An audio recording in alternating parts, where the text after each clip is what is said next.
भारत गौरव आचार्य श्री पुलक सागर जी गुरुदेव के प्रवचन और लेटेस्ट धार्मिक भजन व कार्यक्रम निशुल्क देखने व सुनने के लिए हमारे YouTube चैनल जीन शरणम मीडिया को आज ही सब्सक्राइब करें और सबसे पहले देखने के लिए बेल आइकन पर क्लिक जरूर करें। एक बार क्या हुआ, पुराने समय की बात है, ऐसी भी क्या सादगी। बोले बाजार में घी कितने रुपए किलो है, देसी घी? बोले 500 रुपए किलो। बाबा जी घी छोड़ो, बहुत महंगा है भाई, 500 रुपए किलो। 500, मैं तो समझा कि 100 रुपए, तो मुझे क्या मालूम मार्केट रेट क्या चल रहा है। 500 रुपए किलो, बाप रे। इसलिए भगवान ने कहा बेटा 6 रस का त्याग कर, रेट बढ़ रहे हैं, मोदी सरकार ध्यान रखिए। विचार करिए, आप ऐलान हो गया कि 500 रुपए किलो का घी कल से 250 रुपए किलो होगा। बहुत बढ़िया। जैसे मैं मोदी थोड़ी हूं जो खुश हो रही है, बहुत बढ़िया। मैं तो प्रवचन कर रहा हूं, रामलाल प्रवचन में खुश हो गया, बोली बहुत बढ़िया। चलो ये तो खुश हो गया, मगर जैसे ही ऐलान हुआ कि 500 रुपए किलो का घी 250 रुपए, एक सेठ रोने लगा, बोले बर्बाद हो गया, मिट गया, मेरी जिंदगी बर्बाद हो गई। सेठ आया रोते रोते, महाराज आज बहुत उदास हूं, मेरी जिंदगी बर्बाद हो गई। मैंने कहा क्या हो गया? अरे बोले 500 रुपए का घी 250 रुपए किलो हो गया। अरे तो मैंने कहा तेरा घी का धंधा है क्या?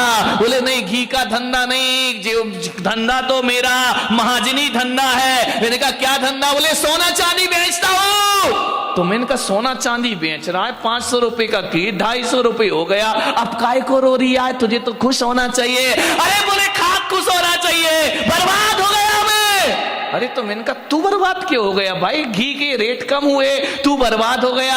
तेरा घी का धंधा भी नहीं कि तूने स्टॉक करके रखा हो। अरे बोले लुट गया, हो गया बर्बाद। मैंने कहा क्यों क्यों बर्बाद हो गया? अरे मोदी का सत्यानाश हो। मैंने कहा क्यों, क्या हो गया? बोले 500 का घी 250 में कर दिया। तो मैंने कहा अच्छा है बाबा जी, अब 2 किलो घी आएगा 500 रुपए में, खूब पूरी बनाना, खूब जलेबी बनाना, खूब शुद्ध घी का खाना बनाना। बोले खाक बनाना। मैंने कहा क्यों? बोले दुख तो इस बात का है कि घी तो मैं पहले भी नहीं खाता था। मैंने कहा मतलब क्या है? बोले जब पहले घी नहीं खाता था तो 500 रुपए बचते थे, अब 250 ही बचेंगे, मेरी तो जिंदगी बर्बाद हो गई, मैं तो लुट गया, अब 250 ही बचेंगे। ऐसी सादगी भी मत रखो मेरे भाई, ध्यान। कई लोग ऐसी सादगी रखते हैं कि बचा बचा के सड़मुक जाए, कुटुंब नहीं खाए, सड़ जाएगा लेकिन किसी को खिलाएंगे। उत्तम सोच लोभ परिहारी, ध्यान रखिए। आदमी इसी में दुखी है कि रेट कम हो गए। एक सेठ और आया, बोले महाराज मैं बर्बाद हो गया। मैंने कहा क्यों बर्बाद हो गया? बोले प्रॉपर्टी का सत्यानाश हो गया। मैंने कहा ऐसे कैसे सत्यानाश हो गया? बोले महाराज मेरी तो जिंदगी बर्बाद हो। इससे ठानी खड़ी थी, बोले महाराज इनकी बातों में मत लगो, कुछ बर्बाद नहीं हुआ है। अरे यार तो मैंने कहा लफड़ा क्या है? पत्नी कह रही कुछ नहीं हुआ, पति कह रहा मैं लुट गया। अरे बोले महाराज मैं लुट गया। मैंने कहा क्यों लुट गया? बोले आज ही मैंने 10 लाख रुपए में जमीन बेची है। पत्नी से मैंने कहा 10 लाख में बेची है, कह रहा लुट गया। अरे बोले महाराज मैं तो बर्बाद हो गया। मैंने कहा क्यों बर्बाद हो गया? 10 लाख में जमीन बेच के आया है। अरे बोले सेठानी से पूछा ये क्यों रो रहा है? सेठानी ने कहा महाराज कोई घाटा वाटा नहीं लगा, फालतू रो रहा है। तो मैंने कहा ये आंसू क्यों मारा, इतना दुखी हो रहा, कोई तो बात होगी। सेठानी बोली बात ये है कि इसने जब जमीन बेचने का मन बनाया उस समय इसे ये लग रहा था कि 15 लाख में बिकेगी, वो 10 लाख में ही बिकी है, खरीदी 2 लाख में थी। ऐसा घाटा लग गया आदमी को, बेचारा 2 में खरीदी 10 में बिकी, सोच 15 की थी, 5 का घाटा लग गया। बाहरे आदमी की जिंदगी, ये घाटा है उसकी जिंदगी का। मान्य ऐसी भी सादगी किसी काम की नहीं हुआ। लोभ को समझिए, लोभ दिनों दिन भाग बढ़ता है। मन की शुद्धि करिए। एक बात याद रखना बारामती वालों, मन की शुद्धि इतनी आसान नहीं होती है जितनी आसान तुम लोग चौके में कर लेते हो। एक गिलास रखते हो, मन शुद्धि, वचन शुद्धि, काय शुद्धि। वाह, एक तो आई बोले मन की शुद्धि, वचन की शुद्धि, काय की शुद्धि, बुद्धि चुपचाप आहार ले ली। ध्यान रखिए, एक गिलास में तुम्हारी मन शुद्धि हो गई। विचार करिए, मन शुद्ध करने में ऋषभ देव को 1000 वर्ष लग जाया करते हैं। 1000 वर्ष तपस्या करते हैं, तब जाकर ऋषभ देव भगवान का मन शुद्ध हुआ करता है। गोमटेश्वर बाहुबली 12 महीने खड़े रहते हैं, तब जाकर मन की शुद्धि होती है। 12 वर्ष महावीर को लग गए मन को शुद्ध करने में।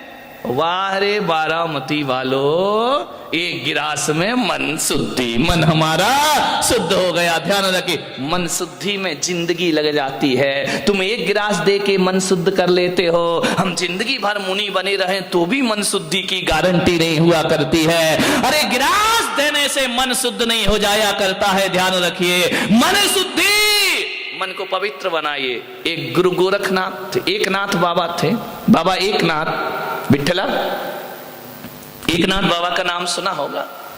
बनारस गए वो, काशी गए, गंगा में स्नान किया। किसी मनचले को मजाक सूझी, बाबा निकले, उसने ऊपर से थूक दिया बाबा के सिर पे। बाबा ने यूं देखा, फिर लौटे, मुझे अशुद्ध कर दिया। फिर गंगा में स्नान किया, स्नान करके लौटे, उसे फिर थूका। बाबा ने देखा, फिर स्नान करने गए।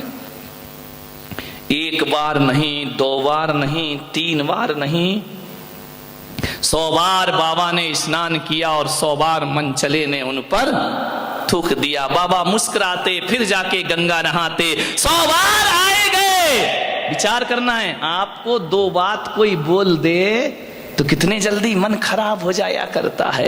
एक शब्द बोल दे तो मन खराब हो जाता है। थोड़े से स्वाभिमान में ठेस लग जाए तो मन खराब हो जाता है। थोड़ी सी आपकी नहीं चली तो मन खराब हो जाता है। बाबा एकनाथ गए, 100 बार स्नान किया, वो मन चला ऊपर से नीचे उतरा।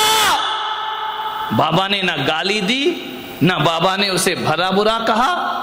मनचले ने बाबा के पैर पकड़ लिए, मुझे क्षमा करो बाबा, क्षमा करो। बाबा एकनाथ ने कहा कि क्या हुआ? बोले मुझे क्षमा करो। बोले क्या हुआ? बोले जो आपके ऊपर थूक रहा था वो मैं ही था। तो बोले अच्छा तुम थे, जय हो तुम्हारी, तुम्हारे प्रणाम करता हूं, तुमको नमस्कार कर, धन्य हो तुम। अरे उसने कहा कि बाबा मैं तुमसे क्षमा मांग रहा हूं, तुम मुझे हाथ जोड़ रहे हो। बोले मैं तुझे दंडवत करता हूं। बाबा एकनाथ लेट गए, उसे प्रणाम करने लगे। जिज्ञासु की तो आंखों में आंसू आ गए मनचले आदमी की, कि मैंने 100 बार थूका और ये मेरे चरणों में लेटे हुए पड़े हैं। बाबा ने कहा धन्य है नारायण, धन्य है, तूने आज मेरा जीवन निहाल कर दिया। अरे उसने कहा जीवन निहाल? मेरी वजह से बाबा आपको 100 बार स्नान करना पड़ा। बोले इसीलिए तो तेरा उपकार मान रहा हूं बेटा, वैसे तो रोज में 1 बार ही गंगा नहाता था, आज तेरे साथ, तेरे कारण मुझे 100 बार नहाने का पुण्य, 100 बार गंगा नहा ली। इस 100 बार नहाने में मुझे 100 दिन लग जाते। तेरा बड़ा उपकार है कि तूने मुझे 100 बार नहाने का अवसर प्रदान किया, तेरा बड़ा उपकार है। उस व्यक्ति ने कहा कि बाबा मैंने 100 बार तुम पर थूका, तुम्हें गुस्सा नहीं आया?